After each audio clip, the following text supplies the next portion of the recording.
ഏഴാം ക്ലാസ്സിലെ unchanging relations, മാറുന്ന സംഖ്യകളും മാറാത്ത ബന്ധങ്ങളും എന്നുള്ള ചാപ്റ്ററിൻ്റെ 7ാം ഭാഗമാണിത്.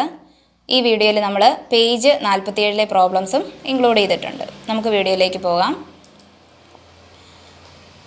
ഇന്ന് നമ്മൾ അഡീഷൻ ആൻഡ് മൾട്ടിപ്ലിക്കേഷൻ എന്നുള്ള പോർഷനാണ് പഠിക്കുന്നത്, കൂട്ടലും ഗുണിക്കലും. ആദ്യമേ തന്നെ നമുക്കൊരു പ്രോബ്ലം നോക്കാം. In A math conference 2 rooms are used for discussion. In one room there are 40 people and in the other 35. At tea time each is to be given 2 biscuits. How many biscuits are needed? ഗണിത സമ്മേളനത്തിലെ ചർച്ചകൾ നടക്കുന്നത് 2 മുറികളിലാണ്. ഒരു മുറിയിൽ 40 പേരും മറ്റേ മുറിയിൽ 35 പേരുമാണുള്ളത്. ചായയോടൊപ്പം എല്ലാവർക്കും 2 biscuit വീതം കൊടുക്കണം. ആകെ എത്ര ബിസ്ക്കറ്റ് വേണം? ചോദ്യം ഇതാണ്. ഗണിത സമ്മേളനത്തിൻ്റെ ചർച്ച നടക്കുന്ന 2 റൂമിലായിട്ടാണ്. ആദ്യത്തെ റൂമിൽ 40 പേരുണ്ട്, രണ്ടാമത്തെ റൂമിൽ 35 പേരുമാണ് ഉള്ളത്. അപ്പം ഓരോരുത്തർക്കും 2 ബിസ്ക്കറ്റ് വീതം കൊടുക്കാനാണ് അവർ തീരുമാനിച്ചേക്കുന്നത്. അങ്ങനെയാണെങ്കിൽ എത്ര ബിസ്ക്കറ്റ് വേണം? അതാണ് ചോദ്യം. അപ്പോൾ നമുക്കിത് 2 രീതിയിൽ ചെയ്യാം. ഒന്ന്, ഒരു മുറിയിൽ നമുക്ക് എത്ര ബിസ്ക്കറ്റ് ആവശ്യം വരും. ദെൻ രണ്ടാമത്തെ മുറിയിൽ, അത് 35 പേരുള്ള ആ മുറിയിൽ എത്ര ബിസ്ക്കറ്റ് നമുക്ക് വേണ്ടി വരും എന്നുള്ളത് വേറെ വേറെ കണ്ടുപിടിച്ചിട്ട് നമ്മൾ കൂട്ടുക. പിന്നെ വേറൊരു രീതി എന്ന് പറയുന്നത്, നമ്മൾ മൊത്തം എത്ര പേരുണ്ടെന്ന് നോക്കുക, പിന്നെ നമുക്ക് എത്ര ബിസ്ക്കറ്റ് വേണം എന്നുള്ളത് കണ്ടുപിടിക്കാം. അപ്പം നോക്കിയേ, ആദ്യമേ തന്നെ നമ്മൾ ആദ്യത്തെ റൂമിൽ 40 പേർക്ക് വേണ്ട ബിസ്ക്കറ്റ് എത്രയാണെന്ന് നോക്കാം. Number of biscuit needed for 40 people in the first room. ആദ്യത്തെ മുറിയിലുള്ള 40 പേർക്ക് വേണ്ട ബിസ്ക്കറ്റ്. അപ്പോൾ ഒരാൾക്ക് 2 ബിസ്ക്കറ്റ് വീതമാണ്. അപ്പോൾ 40 പേർക്ക് 40 × 2 = 80. ദെൻ 35 പേരുള്ള രണ്ടാമത്തെ റൂമിൽ എത്ര ബിസ്ക്കറ്റ് വേണം? Number of biscuit needed for 35 people in the second room. രണ്ടാമത്തെ മുറിയിലെ 35 പേർക്ക് വേണ്ട ബിസ്ക്കറ്റ്. 35 × 2 = 70. അപ്പം ആദ്യത്തെ മുറിയിൽ 80 ബിസ്ക്കറ്റ് വേണം, രണ്ടാമത്തെ മുറിയിൽ 70 ബിസ്ക്കറ്റും വേണം. അപ്പോൾ ആകെ വേണ്ട ബിസ്ക്കറ്റ് എത്രയാണ്? രണ്ടും കൂടെ കൂട്ടിയാൽ മതി. അപ്പം 80 + 70 = 150. അപ്പോൾ നമുക്ക് ആകെ വേണ്ട ബിസ്ക്കറ്റ് എത്രയാണെന്നുള്ളത് കിട്ടി. ഇനി നമുക്ക് വേറൊരു രീതി എന്ന് പറയുന്നത്, 2 റൂമിലും കൂടെ മൊത്തം എത്ര പേരുണ്ടെന്ന് നോക്കുക. Total number of people in both rooms. ആകെ 2 മുറിയിലും കൂടെ ആകെയുള്ളവർ. അപ്പോൾ നോക്കിയാൽ എത്ര വരും? 40 + 35 = 75. അപ്പം 75 പേരാണ് മൊത്തം ഉള്ളത്. 2 റൂമിലും കൂടെ കൂട്ടി മൊത്തം ഉള്ളത് 75 പേരാണ്. അപ്പോൾ അവർക്ക് വേണ്ട ബിസ്ക്കറ്റ് എങ്ങനെ കണ്ടുപിടിക്കാം? 75 × 2 = 150. നോക്കിയേ, 2 രീതി ചെയ്താലും നമുക്ക് ഉത്തരം ഒന്ന് തന്നെയാണ് കിട്ടുന്നത്. അപ്പോൾ നമ്മളിപ്പോൾ ഈ വേറെ വേറെ ചെയ്തത് നമുക്ക് ഒന്നിച്ചെഴുതാം. അപ്പോൾ ഇവിടെ നമ്മൾ ചെയ്തത് 40 × 2 ചെയ്തു, ദെൻ 35 × 2 ചെയ്തിട്ട് രണ്ടും കൂടെ കൂട്ടി. 40 × 2 + 35 × 2. ഇനി രണ്ടാമത് ചെയ്തത് നമ്മൾ 40ഉം 35ഉം കൂടെ കൂട്ടിയിട്ട് ആ കിട്ടുന്നതിനെ നമ്മൾ 2 കൊണ്ട് ഗുണിച്ചു. 40 + 35 × 2. അപ്പം നമുക്കറിയാം അത് 75 × 2 = 150. അപ്പോൾ 2 രീതിയിൽ എഴുതിയാലും നമുക്ക് ഒന്ന് തന്നെയാണ് കിട്ടുന്നതെന്നാണ് നമുക്ക് ഇതിലൂടെ മനസ്സിലാക്കാനായിട്ട് പറ്റിയത്. നമുക്ക് വേറെ നമ്പേഴ്സ് ഒന്ന് എടുത്ത് നോക്കാം. ഇപ്പോൾ നോക്കുക, 2 × 16 + 3 × 16. അപ്പോൾ ഇവിടെ നമുക്ക് ഒരു രീതിയിൽ നമുക്ക് 2 × 16 ആദ്യം കണ്ടുപിടിച്ചു, ദെൻ 3 × 16 കണ്ടുപിടിക്കുക, ദെൻ രണ്ടും കൂടെ കൂട്ടുക. വേറൊരു രീതി എന്ന് പറയുന്നത് എന്ത് വരും? 2 + 3 ചെയ്യുക, പിന്നെ ആ കിട്ടുന്ന ഉത്തരത്തിനെ 16 കൊണ്ട് ഇൻറ്റു ചെയ്യുക. അപ്പോൾ നോക്കിയേ, ആദ്യത്തെ രീതി ചെയ്യുമ്പോൾ നമുക്ക് 32 + 48 = 80 എന്ന് കിട്ടും. ദെൻ രണ്ടാമത്തെ രീതിയിലാണെങ്കിൽ 2 + 3 5 ആണ്, 5 × 16 = 80. അപ്പോൾ 2 രീതി ചെയ്താലും നമുക്ക് ഉത്തരം ഒന്ന് തന്നെയാണ്.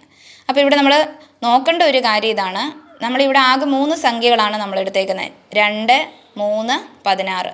16 എന്നുള്ള സംഖ്യ നമ്മൾ 2ൻ്റെ കൂടെയും 3ൻ്റെ കൂടെയും ഗുണിച്ചിട്ടുണ്ട് അല്ലേ? അപ്പോൾ നമ്മൾ 2 × 16 + 3 × 16. അപ്പോൾ 16 എന്നുള്ള സംഖ്യ 2നും ഉണ്ട്, പൊതുവായിട്ടുള്ള സംഖ്യയാണ്, കോമൺ നമ്പറാണ് ഇവിടെ 16 എന്നുള്ളത്. അതാണ് നമ്മൾ പൊതുവായിട്ട് ഇവിടെ വെളിയിലെടുത്തേക്കുന്നത്. ഇനി കോമൺ അല്ലാത്ത സംഖ്യകളാണ് 2ഉം 3ഉം.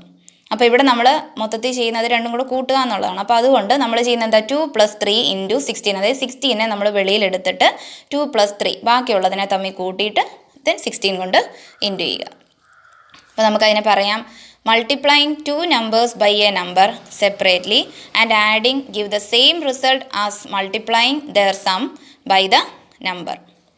2 സംഖ്യകളെ ഒരേ സംഖ്യ കൊണ്ട് വെവ്വേറെ ഗുണിച്ച് കൂട്ടിയാലും സംഖ്യകളുടെ തുകയെ ഗുണിച്ചാലും ഫലം ഒന്ന് തന്നെ. അപ്പോൾ നമുക്ക് അതിൻ്റെ ബീജഗണിത രൂപത്തിൽ പറയുകയാണെങ്കിൽ for all numbers x y z എന്ന ഏത് സംഖ്യകൾ എടുത്താലും x z plus y z equal to x plus y into Z. അപ്പോൾ ഇത് നോക്കുവാണെങ്കിൽ നമുക്ക് ഇച്ചിരി കൂടെ എളുപ്പമായിരിക്കും. നമ്പേഴ്സ് നോക്കുന്നതിനേക്കാളും ഇത് നോക്കുവാണെങ്കിൽ ഇച്ചിരി കൂടെ നമുക്ക് പെട്ടെന്ന് മനസ്സിലാകും. അതായത് x z plus y z, ഇവിടെ ഇസഡ് ആണ് കോമൺ ആയിട്ടുള്ള നമ്പർ, കോമൺ ആയിട്ടുള്ള ലെറ്റർ. ഇപ്പോൾ നമ്മൾ എസ് വൈ ഇസഡ് എന്നുള്ള ഏത് സംഖ്യയാണ് എടുക്കുന്നത്, അപ്പോൾ ഇസഡ് ആണ് ഇവിടെ കോമൺ ആയിട്ട് വരുന്നത്. അത് തന്നെ നമ്മൾ വെളിയിലെടുത്തു. അപ്പോൾ പിന്നെ ഇസഡ് ഇവിടെ നിന്ന് പോയി കഴിഞ്ഞാൽ ഇവിടെ മിച്ചമുള്ളത് എക്സ്, ദെൻ ഇവിടെ നിന്ന് നമ്മൾ ഇസഡ് വെളിയിലെടുത്ത് കഴിഞ്ഞാൽ മിച്ചമുള്ളത് വൈ. അപ്പോൾ അത് നമ്മൾ എക്സ്, ഇവിടുത്തെ ചിഹ്നം പ്ലസ്, അപ്പോൾ x plus y into z. ഇനി ഇതുപോലെ തന്നെ നമുക്ക് മൈനസിൻ്റെ കേസിലും പറയാൻ പറ്റും, സബ്ട്രാക്ഷൻ്റെ കേസിലും പറയാം. ഇപ്പോൾ സപ്പോസ് 7 ഇൻറ്റു 3 മൈനസ് 5 ഇൻറ്റു 3. അപ്പം ഇത് ചെയ്യുമ്പോൾ നമുക്കറിയാം 7 ഇൻറ്റു 3 എന്ന് പറയുന്നത് 21, 5 ഇൻറ്റു 3 15. ഇപ്പോൾ 21 മൈനസ് 15 ഈക്വൽ ടു 6. ദെൻ നമ്മൾ ഇവിടെ കോമൺ ആയിട്ട് വരുന്നത് 3 ആണ്, അത് വെളിയിലെടുത്തു. ഇനി ബാക്കിയുള്ള സംഖ്യ എന്ന് പറയുന്നത് 7ഉം 5ഉം ആണ്. ഇടയ്ക്കുള്ള നമ്മുടെ ചിഹ്നം എന്ന് പറയുന്നത്, അല്ലെങ്കിൽ നമ്മളിവിടെ ചെയ്യുന്ന ഓപ്പറേഷൻ എന്ന് പറയുന്നത് നെഗറ്റീവ്, അതായത് മൈനസ് സബ്ട്രാക്ഷൻ ആണ്. അപ്പോൾ ഇവിടെ നമുക്ക് 7 മൈനസ് 5 ഇൻറ്റു 3. 7 മൈനസ് 5 എത്ര വരുന്നത്? 2 ഇൻറ്റു 3 ഈക്വൽ ടു 6. അപ്പോൾ ഇവിടെയും ഒന്ന് തന്നെയാണ് വരുന്നത്. അപ്പം അഡീഷൻ്റെ കേസ് പോലെ തന്നെ നമുക്ക് സബ്ട്രാക്ഷൻ്റെ കേസിലും പറയാനായിട്ട് പറ്റും. Multiplying two numbers by a number separately and subtracting give the same result as multiplying their difference by the number. രണ്ട് സംഖ്യകളെ ഒരു സംഖ്യ കൊണ്ട് വെവ്വേറെ ഗുണിച്ച് കുറച്ചാലും ആദ്യത്തെ സംഖ്യകളുടെ വ്യത്യാസത്തെ മൂന്നാമത്തെ സംഖ്യ കൊണ്ട് ഗുണിച്ചാലും ഫലം ഒന്ന് തന്നെ. For all numbers x y z എന്ന ഏത് സംഖ്യകൾ എടുത്താലും x z minus y z equal to x minus Y into Z. അപ്പോൾ ഇവിടെ നോക്കുക, ഇസഡ് ആണ് കോമൺ ആയിട്ട് നമ്മൾ വെളിയിലെടുക്കുന്നത്. ഇവിടെ ഇസഡ് നമ്മൾ വെളിയിലെടുക്കുമ്പം പിന്നെ ഉള്ളത് ഇവിടെ എക്സ് മാത്രമാണ്, അതാണ് നമ്മളിവിടെ എഴുതിയിരിക്കുന്ന എക്സ്. ദെൻ ഇവിടുത്തെ ചിഹ്നം മൈനസ്, ദെൻ മൈനസ് ഇട്ടു, ദെൻ വൈ ഇസഡ്. ഇതിനകത്ത് കോമൺ ആയിട്ട് വരുന്ന ഏതാ?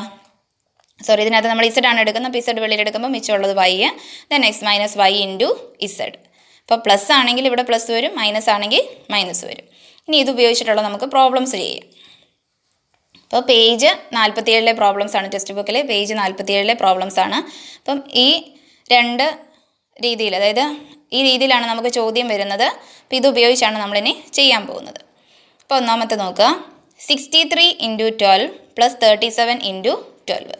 അപ്പോൾ ഇവിടെ നമുക്ക് 12 ആണ് കോമൺ ആയിട്ട് വന്നേക്കുന്നത്. അപ്പോൾ നമ്മൾ എന്ത് ചെയ്യണം? കോമൺ അല്ലാത്ത ബാക്കി രണ്ട് സംഖ്യകളും കൂടെ, ഇവിടുത്തെ സൈൻ നമുക്കിവിടെ പ്ലസ് ആണ് ചെയ്യേണ്ടത്. അപ്പം ബാക്കി രണ്ട് സംഖ്യകളും കൂടെ ആദ്യം കൂട്ടണം, കൂട്ടിയിട്ട് 12 കൊണ്ട് ഗുണിക്കണം. അപ്പം 63 പ്ലസ് 37 ഇൻറ്റു 12. 63യും 37ഉം കൂടെ കൂട്ടുമ്പോൾ 100 വരും. 100 ഇൻറ്റു 12 ഈക്വൽ ടു 1200. ദെൻ രണ്ടാമത്തെ ചോദ്യം, 15 ഇൻറ്റു 3/4 പ്ലസ് 5 ഇൻറ്റു 3/4. അപ്പോൾ ഇവിടെ കോമൺ ആയിട്ട് വരുന്ന ഏതാ? 3/4 ആണ്. അപ്പോൾ ഇവിടെ അഡീഷൻ തന്നെയാണ്. അപ്പോൾ നമ്മൾ കോമൺ അല്ലാത്ത ബാക്കി രണ്ട് സംഖ്യകളും കൂടെ കൂട്ടുക, അതിനുശേഷം നമ്മൾ ഈ 3/4 കൊണ്ട് ഗുണിക്കുക. Then 15 plus 5 into 3/4. 15 പ്ലസ് 5 എന്ന് പറയുന്നത് എത്ര വരും?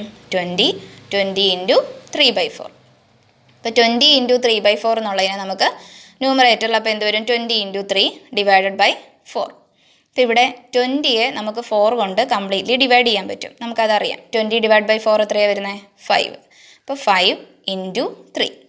5 ഇൻറ്റു 3 ഈക്വൽ ടു 15. ദെൻ മൂന്നാമത്തെ 1/3 ഇൻറ്റു 20 പ്ലസ് 2/3 ഇൻറ്റു 20. അപ്പോൾ ഇവിടെ കോമൺ ആയിട്ട് വന്നേക്കുന്നത് 20 ആണ്. അപ്പോൾ ബാക്കിയുള്ള രണ്ട് സംഖ്യകൾ നമ്മൾ പ്ലസ് ചെയ്യുക, ദെൻ 20 കൊണ്ട് ഇൻറ്റു ചെയ്യുക. അപ്പോൾ 1/3 പ്ലസ് 2/3 ഇൻറ്റു 20. അപ്പോൾ ഇനി 1/3യും 2/3യും കൂടെ എങ്ങനെയാണ് കൂട്ടുന്നത്? ഇപ്പോൾ ഇവിടെ നമുക്ക് ഡിനോമിനേറ്റർ സെയിമാണ്, 3 എന്നാണ് വന്നേക്കുന്നത്. ഇവിടെ ഡിനോമിനേറ്റർ 3 ആണ്. ഡിനോമിനേറ്റർ സെയിം ആയിട്ട് വരുമ്പം നമ്മൾ എന്ത് ചെയ്താൽ മതി? ന്യൂമറേറ്റർ ഏത് സംഖ്യ ആണെങ്കിലും ശരി അത് തമ്മിൽ അങ്ങ് കൂട്ടുക. കൂട്ടുന്ന കേസിൽ കൂട്ടുക, കുറയ്ക്കുന്ന കേസിൽ കുറയ്ക്കുക. അപ്പോൾ ഇവിടെ ഡിനോമിനേറ്റർ സെയിം ആണെങ്കിൽ നമ്മൾ ന്യൂമറേറ്റർ എന്ത് ചെയ്താൽ മതി? ഇവിടെ കൂട്ടിയാൽ മതി. അപ്പോൾ ഇവിടെ നമുക്ക് 1 + 2 ഹോൾ ഡിവൈഡഡ് ബൈ 3. അപ്പോൾ നമുക്ക് കിട്ടുന്ന ന്യൂമറേറ്റർ എന്ന് പറയുന്നത് 1 + 2 എത്രയാണ്? 3.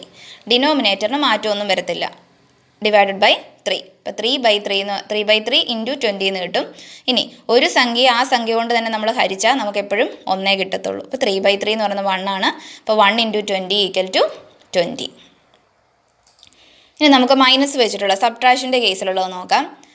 65 ഇൻറ്റു 11 മൈനസ് 55 ഇൻറ്റു 11. ഇവിടെ കോമൺ ആയിട്ടുള്ളത് 11 ആണ്.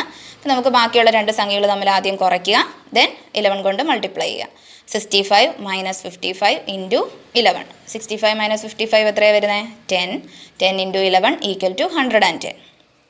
ദെൻ അഞ്ചാമത്തെ ചോദ്യം 2½ into 23 minus 1½ into 23 equal to. അപ്പോൾ ഇവിടെ 23 ആണ് കോമൺ ആയിട്ട് വന്നേക്കുന്നത്. അപ്പോൾ 2½ മൈനസ് 1½ ആദ്യം ചെയ്യണം, അതിനുശേഷം നമ്മൾ 23 കൊണ്ട് ഇൻറ്റു ചെയ്യണം. 2½ മൈനസ് 1½ ഇൻറ്റു 23. ഇനി 2½ നിന്ന് 1½ എങ്ങനെയാണ് കുറയ്ക്കുന്നത്? അപ്പോൾ ഒരു രീതി എന്ന് പറഞ്ഞാൽ നമുക്ക് അരയും കളയാം. Then 2 minus 1 1. അപ്പോൾ 2 1 പോയി കഴിഞ്ഞാൽ നമുക്ക് എത്ര കിട്ടും? 1 കിട്ടും. ഓക്കെ, അപ്പോൾ നമുക്കിവിടെ 1 ഇൻറ്റു 23 ഈസ് ഈക്വൽ ടു 23. അപ്പോൾ ഇവിടെ ഓർക്കണം 2½ മൈനസ് 1½ എന്ന് പറയുന്നത് 1 ആണ്. 2 1 പോയാൽ മിച്ചമുള്ളത് 1. അപ്പോൾ നമ്മൾ അരയും കട്ട് ചെയ്തു, ദെൻ 2 മൈനസ് 1. അങ്ങനെ അല്ല എന്നുണ്ടെങ്കിൽ നമ്മളിവിടെ ഇതിനെ പ്രോപ്പറായിട്ടുള്ളൊരു ഫ്രാക്ഷൻ 2 ഇൻറ്റു 2 4, 4 + 1 5/2 എന്നും അതുപോലെ തന്നെ 3/2 എന്നും എഴുതിയിട്ട് നേരത്തെ ചെയ്തതുപോലെ ചെയ്തും നമുക്കിവിടെ ചെയ്യാൻ പറ്റും. ദെൻ അടുത്ത ചോദ്യം 13.5 ഇൻറ്റു 40 മൈനസ് 3.5 ഇൻറ്റു 40. അപ്പോൾ ഇവിടെ കോമൺ ആയിട്ട് വന്നേക്കുന്നത് 40 ആണ്. അപ്പോൾ ഈക്വൽ ടു 13.5 മൈനസ് 3.5 ഇൻറ്റു 40. അപ്പോൾ 13.5 നിന്ന് നമ്മൾ 3.5 കുറയ്ക്കണം. അപ്പോൾ കുറയ്ക്കുമ്പോൾ നമുക്ക് കിട്ടും 10.0. 13.5 നിന്ന് 3.5 കുറച്ചു, 13 നിന്ന് 3 നമ്മൾ കുറച്ചു. അപ്പോൾ നമുക്ക് 10 കിട്ടി. അപ്പോൾ 10 ഇൻറ്റു 40 ഈക്വൽ ടു 400. അപ്പോൾ ഇത്രയും എല്ലാവർക്കും മനസ്സിലായെന്ന് വിചാരിക്കുന്നു. ബാക്കിയുള്ളത് നമുക്ക് അടുത്ത ക്ലാസ്സിൽ കാണാം. Thank you for watching. Please subscribe, like and share my channel JS Maths Corner.